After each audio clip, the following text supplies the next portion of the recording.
মুখ্যমন্ত্ৰী কৈছে মোৰ কোনো সম্পত্তিয়ে নাই। বা আমাকে বেয়া লাগিছে, হয়নে নহয়? মুখ্যমন্ত্ৰী এনেকুৱা কথাবোৰ ক'বলৈ হৈছে। এতিয়া মই আপোনালোকক এটা সহজ সৰল স্পষ্ট প্ৰশ্ন সুধিছো।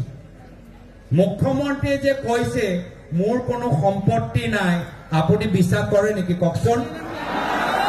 বিশ্বাস কৰে নেকি কওকচোন? অসমৰ ৰাইজে বিশ্বাস কৰে নেকি?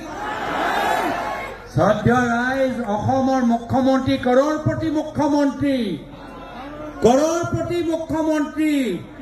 তেওঁ অসমৰ আমাৰ ভাৰতৰ ভিতৰত যিমানবোৰ মুখ্যমন্ত্ৰী আছে তাৰ ভিতৰত তেওঁ নৱম স্থানত আছে। আটাইতকৈ ধন আৰু সম্পত্তিৰ তালিকা নৱম স্থানত আছে। আকৌ আমাক কয় যে আমাৰ কোনো সম্পত্তি নাই।